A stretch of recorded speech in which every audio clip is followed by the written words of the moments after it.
Good morning, dear friends. Once again, welcome to all to your own channel, Presti, the Ray of Light.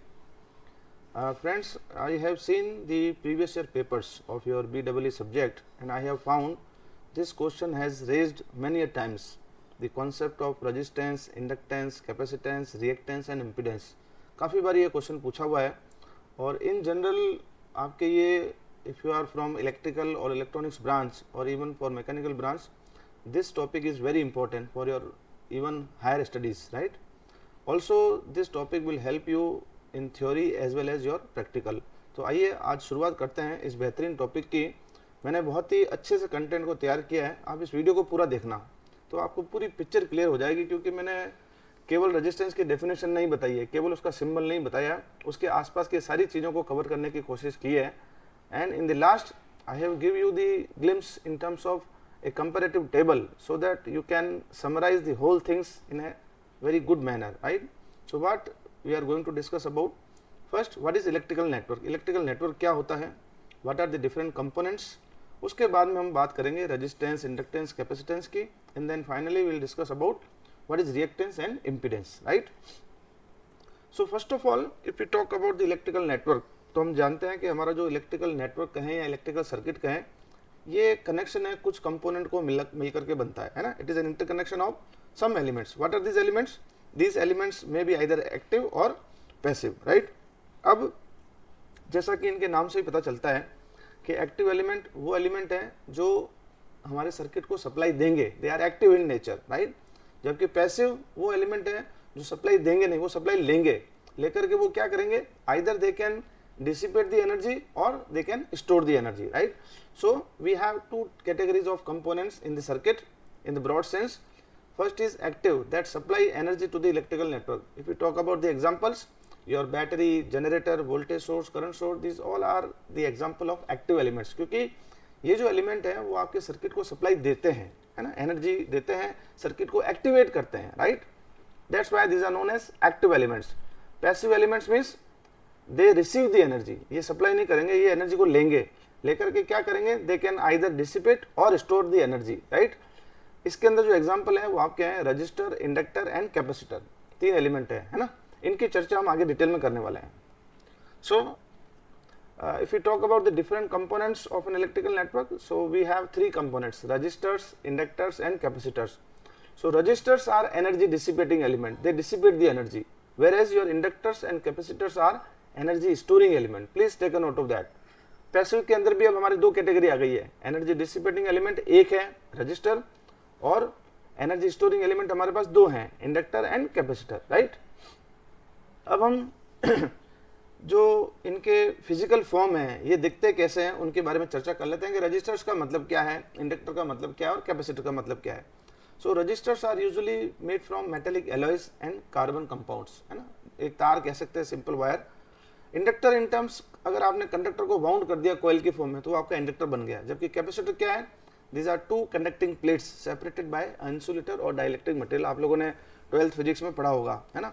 यहाँ पर मैंने register, inductor और capacitor और उनके symbol एक tabular form में बताया. रजिस्टर आप जानते हैं इस तरह से हम रिप्रेजेंट करते हैं, इंडक्टर को हम कॉइल के फॉर्म में रिप्रेजेंट करते हैं, और कैपेसिटर जो है दो पैरेलल प्लेट जो है ना, यूजुअली पैरेलल प्लेट लेते हैं अपन, उससे अपन इसको रिप्रेजेंट करते हैं, है ना. अब हम बात करते हैं रेजिस्टेंस, इंडक्टेंस और कैपेसिटेंस की. अभी तक हम लोगों ने पैसिव पैरामीटर्स देखे हैं, रजिस्टर, इंडक्टर और कैपेसिटर, दीज आर एलिमेंट्स और devices. Whereas resistance, inductance and capacitance are the properties of these elements respectively. Register की प्रॉपर्टी को हम कहते हैं रेजिस्टेंस, उसको रिप्रेजेंट करते हैं आर से.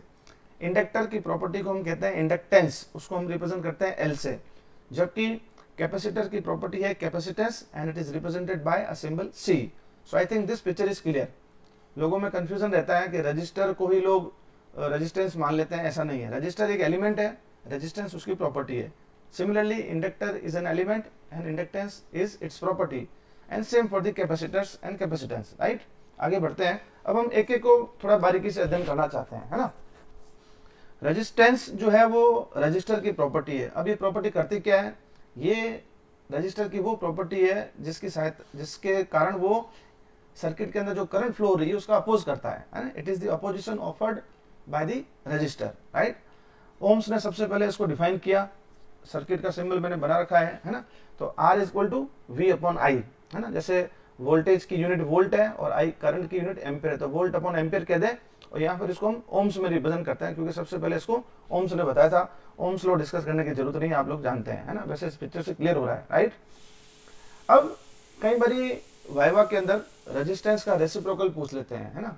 उसका उल्टा क्या है, रेजिस्टेंस तो क्या है, अपोजिशन है offered in the flow of current, जबकि कंडक्टेंस क्या है, it is ease in the flow of current. Conductance it is the reciprocal of the resistance, इसका सिंबल G है, G is nothing but 1/R, reciprocal of resistance. और you can say I upon V, क्योंकि R हमारा क्या था, V upon I, तो अब G क्या हो जाएगा, I अपॉन V। कंडक्टेंस का मतलब क्या है, it is a measure of how well an element will conduct electric current, कितनी आसानी से उसमें इलेक्ट्रिक करंट फ्लो हो जाती है ना। देखिए रेजिस्टेंस की यूनिट होती है ओम, इसकी क्योंकि उसका उल्टा है तो इसकी यूनिट है मोह। इसको सबसे पहले सीमेंस ने बताया था, तो उनके नाम से ये यूनिट बनी हुई है ना। सिंबल भी जस्ट उल्टा है, ओम का सिंबल आपने देखा वैसा था, और ये ओम वाला ये इसका जस्ट उल्टा है, ठीक है ना। आई think this point is clear. Register element है, रेजिस्टेंस उसकी प्रॉपर्टी है, कंडक्टेंस उसकी रेसिप्रोकल प्रॉपर्टी, राइट। अब एक नई चीज जो मैं आपको बताने जा रहा हूँ, यूजुअली ये मिलती नहीं है एक साथ, यूट्यूब के अंदर मैंने देखा है, तो सारा चीजें मैं एक साथ आपको बताना चाहता हूँ, है ना। Resistance in terms of physical dimensions, है ना। आपको कोई मटेरियल दे दिया, कोई वोल्टेज करंट आपके पास है नहीं, है ना, लेकिन आपको उसकी फिजिकल डायमेंशंस पता है। फिजिकल डायमेंशन मीन्स आपके पास उसकी लेंथ पता है वायर की, उसका क्रॉस सेक्शनल एरिया पता है ना, और मटेरियल की जो मेन प्रॉपर्टी है रेजिस्टिविटी वो आपको पता है। तो रेजिस्टेंस कैसे निकालें, very well known formula, R is equal to rho L by A, what is rho, rho is your resistivity of the material, है ना।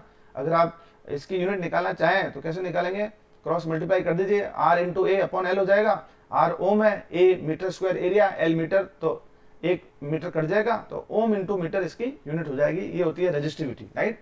अब मैं आपको कुछ इंपॉर्टेंट मटेरियल्स जो कि जिनका हमसे यूजुअली पाला पड़ता है, जैसे आपके घरों में वायर्स लगे हैं, कंडक्टर्स लगे हैं, आप रास्ते में ट्रांसमिशन लाइंस देखते हैं, तो मेजर जो है वो कॉपर के या एल्यूमिनियम के वायर होते हैं, है ना। जैसे अगर हम कंडक्टिविटी की बात करें तो बहुत ही बढ़िया कंडक्टिविटी जो है वो तो सिल्वर की होती है, गोल्ड की होती है, लेकिन वो फिजिकली पॉसिबल नहीं है ना। कुछ मटेरियल मैं आपको बता देता हूँ कि देखिए सिल्वर, इसकी रेजिस्टिविटी आप देखें 1.64 इंटू 10⁻⁻8 है, तो ये कंडक्टर है।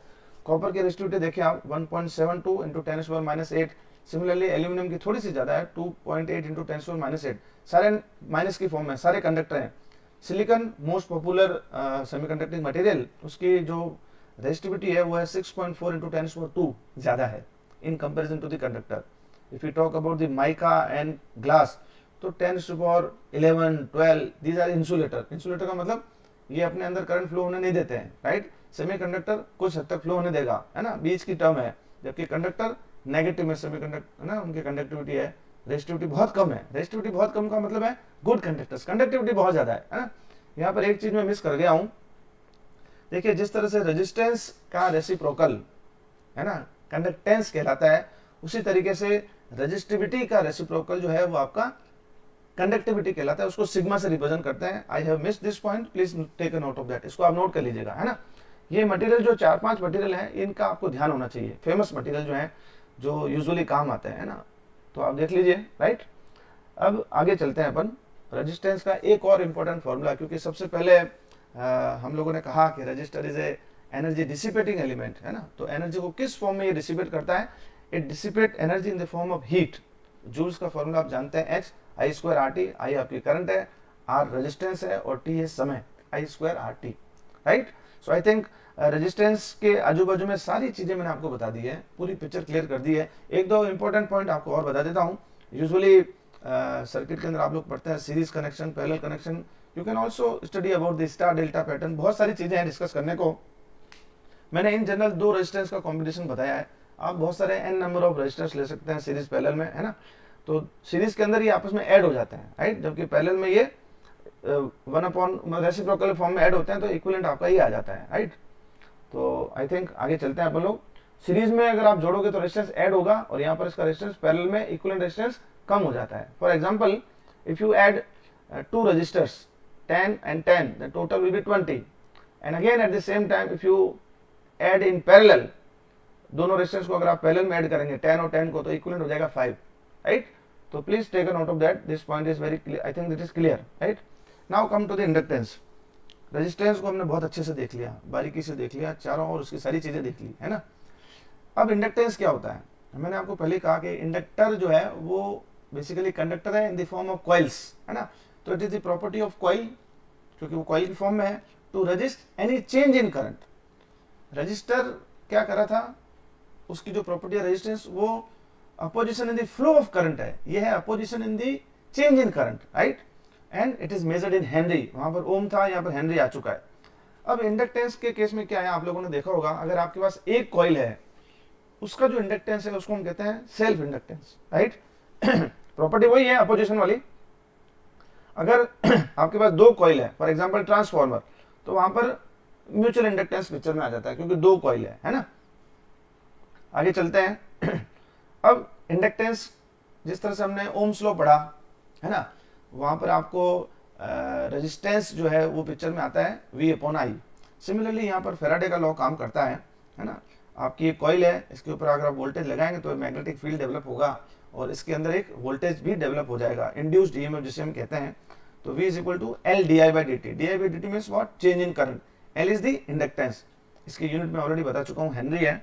और एक चीज आप लोग पढ़ते हैं फर्स्ट ईयर लैब के अंदर, चौक कॉइल, है ना। कॉइल कह दें या चौक कह दें या चौक कॉइल कह दें, ये सारी टर्म्स एक तरह से इंडक्टर को रिप्रेजेंट करती हैं, तो डोंट बी कंफ्यूज्ड, राइट। आगे चलते हैं। जिस तरह से हम लोगों ने फॉर्मूला पढ़ा रजिस्टर का, है ना, रेजिस्टेंस का in terms of physical dimensions, उसी तरह से हम इंडक्टेंस का भी formula in terms of physical dimensions पढ़ना चाहते हैं। एक सोलेनॉइड का पिक्चर आपको दिखाया गया है, कॉइल माउंट की गई है, एक कोर मटेरियल है ना, सिलेंड्रिकल कोर है, उसके ऊपर हमने कोर को, वायर को लपेटा है ना। लेंथ इसकी पता है, क्रॉस सेक्शनल एरिया पता है, कोर का मटेरियल है अपना, और नंबर ऑफ टर्न्स आपने कितने लपेटे हैं वो भी आपको पता है ना। तो inductance in terms of physical dimensions of the material of the solenoid rather is given bye n² mu A/L। n number of turns है, A क्रॉस सेक्शनल एरिया है, L है इसकी लेंथ, म्यू है परमेबिलिटी। थोड़ा सा मैं इसको resistance relate करूंगा, वहां पर आपके था ρL/A, है ना। तो रो क्या थी, रेजिस्टिविटी थी, है ना, और उसका रिवर्स कंडक्टिविटी होता है। यहाँ पर जो है नया एक कांस्टेंट टर्म इंट्रोड्यूस होती है, जिसको हम कहते हैं परमेबिलिटी, है ना। जिस तरह से कंडक्टिविटी अगर किसी मेटल की अच्छी है तो हम कहते हैं उसमें करंट आसानी से फ्लो होगा, right. Similarly in case of magnetic field, अगर किसी मटेरियल की परमेबिलिटी बहुत अच्छी है तो उसके अंदर मैग्नेटिक फील्ड आसानी से डेवलप होगा। आई think this point is clear. और परमेबिलिटी को कभी और डिटेल में पढ़ेंगे, क्योंकि निर्वात में इसकी वैल्यू अलग होती है, मटेरियल के लिए अलग अलग होती है, वो आगे कभी डिस्कस करेंगे। फिलहाल फर्स्ट पॉइंट ऑफ व्यू से इतना अगर आप ध्यान रखते हैं तो it is more than sufficient, right. आगे बढ़ते हैं। अब हम लोगों ने कहा कि inductor and capacitor both are not energy dissipating element, rather they are energy storing element, right. So inductor is an energy storing element। अब energy store करेगा तो किसी न किसी फॉर्म में करेगा, so it stores energy in the form of electromagnetic field, right। एक coil है आपको दिखाई गई है, इसके अंदर हमने अगर एसी सप्लाई लगाई है, करंट फ्लो होगी, वोल्टेज डेवलप होगा, तो इसके अंदर जो एनर्जी स्टोर होगी उसका फॉर्मूला होता है ½ Li², है ना। जिस तरह से हम लोगों ने रजिस्टर में पढ़ा, वो एनर्जी डिसिपेटिंग एलिमेंट है ना, उसके अंदर एनर्जी डिसिपेट होती है in the form of heat H, that is I² RT। यहाँ पर एनर्जी स्टोर होती है in the form of electromagnetic field, that is given by ½ Li²। L आप जानते हैं इंडक्टेंस है, I is the current flowing through the coil और inductor, right. Now come to the last parameter, capacitance. उम्मीद करता हूँ अब तक जो कुछ मैंने आपको बताया है वो सारा आपको क्लियर हो गया होगा, है ना। अगर आपको एक बार में ये वीडियो समझ में नहीं आता है, आप दो बार ही देखिए इसको। अगर कोई भी आपको डाउट आता है तो आप कमेंट बॉक्स में लिखिएगा, और मुझे बहुत खुशी होगी उसका आंसर देने में, क्योंकि जो लोग पूछते हैं मुझे अच्छा लगता है, क्योंकि वो सीखना चाहते हैं, है ना। चलिए बात करते हैं कैपेसिटेंस की। It is the property of a device which resist any change in electrical voltage across it. अब देखो मैं तीनों को एक बार कमांड कर देता हूँ। रेजिस्टेंस जो है वो अपोज करता है फ्लो ऑफ करंट को, only flow of current. Inductance oppose करता है चेंज इन करंट को, राइट। जबकि आपका कैपेसिटेंस जो है वो अपोज करता है चेंज इन वोल्टेज को, right. And the amount of charge, आप लोगों ने सुना होगा कैपेसिटर चार्ज को स्टोर करता है ना। the amount of charge that can be stored inside the capacitor at a given voltage, rather amount of maximum charge कहते हैं, तो इसको हम कहते हैं कैपेसिटेंस, है ना। आप लोगों ने अगर हिंदी मीडियम के हैं तो आप लोगों ने पढ़ा होगा आवेश ग्रहण करने की अधिकतम क्षमता को धारिता कहते हैं, है ना, capacitance. It is measured in farad and formula is given by Q is equal to C V, और C का फॉर्मूला अगर निकालना चाहें तो C is equal to what, Q by V, coulomb per volt या फिर फैराड, एक ही बात है, राइट। चलिए इसको भी अब अपन कैपेसिटेंस को भी फिजिकल डायमेंशंस की फॉर्म में देख लेते हैं।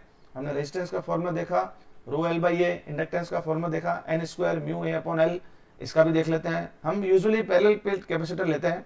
एक इमेज आपको दिख रही है, दो पैरेलल प्लेट है ना, इनके बीच में एक डाइलेक्ट्रिक मीडियम है, मेटल प्लेट्स हैं, बीच की डिस्टेंस d है ना, क्रॉस सेक्शनल एरिया a है, तो c is equal to what, epsilon naught a by d। यहाँ पर एक नया कांस्टेंट टर्म और इंट्रोड्यूस हो चुका है, एप्सिलॉन। इसका मतलब होता है permittivity of the dielectric material. अगर परमिटिविटी हाई है तो अच्छा डाइलेक्ट्रिक मटेरियल है ना।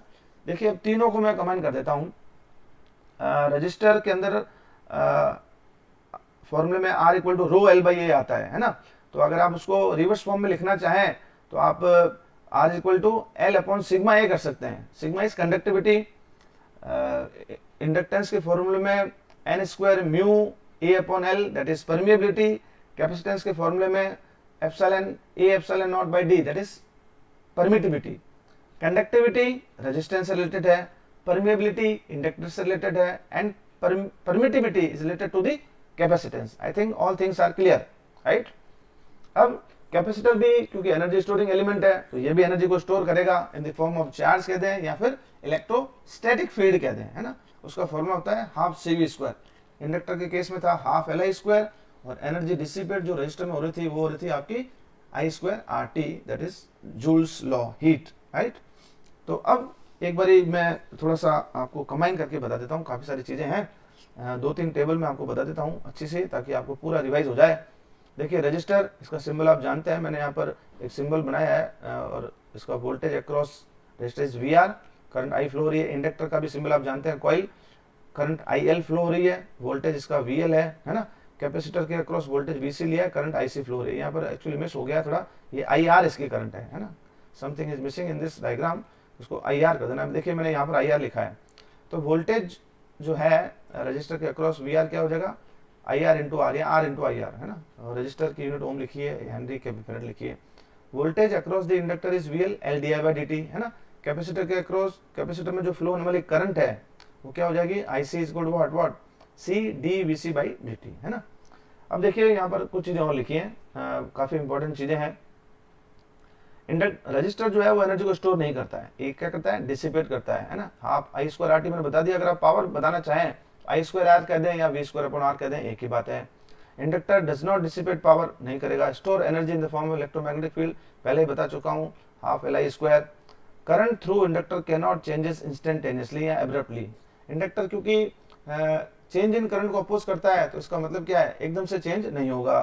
कैपेसिटर पावर डिसिपेट नहीं करेगा, एनर्जी को स्टोर करेगा इलेक्ट्रोस्टैटिक फील्ड के ऊपर, हाफ CV स्क्वायर हो गया। Voltage across capacitor can not be change abruptly, क्योंकि ये चेंज को अपोज करता है तो एकदम से चेंज नहीं होगा, it will take some minute time, right. अब एक और टेबल आप लोगों के सामने बहुत ही बेहतरीन है ना, इसके अंदर मैंने करंट बताइए। देखो पहले हमने वोल्टेज सारे देख लिए थे, देखिए ये जो वोल्टेज करंट रिलेशनशिप है रजिस्टर की, है ना, वो देखें आप IR और करंट को देखें तो I equal to V by R, ये इसकी VI और IV रिलेशनशिप कह सकते हैं। इंडक्टर के across voltage L di by dt, current निकालना चाहें तो इसको उधर भेज के आप जो है वो इंटीग्रेशन कर देंगे, इंटीग्रेशन ऑफ VL dV, है ना। कैपेसिटर के केस में करंट आप जानते थे तो इसका वोल्टेज भी आप निकाल सकते हैं 1/c integration of I dt, right. Power I square R upon V square R बता दिया, या हाफ LI स्क्वायर या half CV square. Series parallel connection मैंने आपको पहले बताए थे रजिस्टर के, है ना, रेजिस्टेंस R1 R2 और R2 में बताया था। अब आप एक चीज ध्यान रखिएगा, जो रिलेशन रेजिस्टेंसेस के लिए होता है सीरीज और पैरेलल में, वो कब वो इंडक्टर के लिए भी होता है ना। देख लीजिए आप L1 plus L2, L1 L2 upon L1 plus L2, जबकि कैपेसिटर के केस में यहाँ पर उल्टा रिलेशन होता है। जो यहाँ पर पैरेलल का फॉर्मूला है वो यहाँ सीरीज में लगेगा, और जो यहाँ सीरीज का फॉर्मूला है वो यहाँ पैरेलल में लगेगा। तो R और L का बिहेवियर जो है वो एग्जैक्टली सेम है, ध्यान रखिएगा, है ना। अब एक चीज मैंने यहाँ पर लिखी है, डीसी सर्किट के केस में रेजिस्टेंस जो है वो एज इट इज रहता है, इसके ऊपर कोई प्रभाव नहीं पड़ता, रेजिस्टेंस रेजिस्टेंस ही रहेगा, है ना। जबकि ये as a short circuit behave करता है और कैपेसिटर आपका ओपन सर्किट बिहेव करता है। ये कभी अभी आपको हालांकि जरूरत नहीं है क्योंकि टेबल में था, इसलिए मैंने आपको बता दिया। ये जब हम ट्रांजिएंट एनालिसिस पढ़ते हैं सर्किट का, अभी आप लोगों के फर्स्ट ईयर के केस में आई थिंक ट्रांजिएंट कोर्स में नहीं है, केवल स्टडी स्टेट एनालिसिस ही आप सर्किट का करते हैं, तो इसको एक बार आप स्किप कर देंगे, फिर कभी जरूरत पड़ी तो अपन ट्रांजिएंट के ऊपर बात करेंगे, है ना। आगे बढ़ते हैं थोड़ा सा। अब देखिए फाइनली जो हमने क्वेश्चन फ्रेम किए थे 5-6, उसमें से इलेक्ट्रिकल नेटवर्क क्या है, कौन कौन से कंपोनेंट्स हैं, एक्टिव पैसिव की हमने बात की, उन कंपोनेंट्स की प्रॉपर्टीज, रेजिस्टेंस, इंडक्टेंस और कैपेसिटेंस, है ना। फॉर्मूले की फॉर्म में current, voltage, physical dimensions, unit, सारी चीजें हमने देख ली, है ना। सीरीज पैरेलल कनेक्शंस सारा टेबल की फॉर्म में देख लिया। अब फाइनली अंतिम 2-3 मिनट के अंदर हम लोग देखना चाहते हैं कि ये रिएक्टेंस और इम्पीडेंस क्या है ना। तो इसको देखने की कोशिश करते हैं। देखिए रिएक्टेंस एक तरह का अपोजिशन है in the flow of current, है ना, लेकिन ये कब है, जब एसी होगा तभी होगा, डीसी के केस में इसका कोई मतलब नहीं है ना। तो this term reactance applies to only AC circuits, and इसका कारण क्या है, it is because of the inductor and capacitor, right, और rather you can say inductance and capacitance. अब क्योंकि ये भी अपोजिशन है किसके मार्ग में, करंट के मार्ग में, तो इसका यूनिट भी ओम होता है ना, और इसका सिंबल होता है एक्स। रेजिस्टेंस का सिंबल आर है, यूनिट ओम है, रिएक्टेंस का सिंबल एक्स है, यूनिट सेम है ना। जबकि आपका जो इम्पीडेंस है वो ओवरऑल अपोजिशन है due to resistance, inductance and capacitance including all, इसकी भी यूनिट ओम ही होगी क्योंकि अपोजिशन है, लेकिन सिंबल जेड है, राइट। तो मैं समझता हूं आपको चीजें सारी क्लियर हो गई होंगी कि रिएक्टेंस क्या है और इम्पीडेंस क्या है। थोड़ा सा और एक स्लाइड में आपको बता देता हूं। Reactance is a form of opposition offered by components in electrical circuit when AC current flow, only term AC, जबकि both reactance and impedances are equivalent to resistance. मैंने आपको कहा सेम यूनिट है, दोनों सेम है डीसी के case में, है ना, अगर यहाँ पर एसी कंसिडर की जाती है तो, राइट। अब थोड़े फॉर्मूले बता देता हूँ अंतिम में। देखिए रिएक्टेंस दो तरह का होता है, reactance due to inductance that is known as inductive reactance, symbol is XL, unit same है ओम, फॉर्मूला क्या है 2 pi FL, 2 constant, pi constant, F है फ्रीक्वेंसी, L है inductance, right. Reactance due to capacitance is known as capacitive reactance, symbol XC, unit same ohm, formula XC is equal to what 1/2 pi FC। जबकि आपका जो Z है that is total overall opposition in the flow of current, R plus JX, R is due to resistance, X जो है वो reactance के कारण, it may be either XL और XC और both, right। अगर दोनों ही है तो ये फेजर फॉर्म में है, अगर आप इसका मैग्नीट्यूड निकालना चाहते हैं it would be under root R square plus X square, और जबकि ओवरऑल अगर X को रिप्रेजेंट करना चाहें तो ये आपका होता है XL माइनस XC का whole square, where reactance X is a combination of inductive XL and capacitive XC।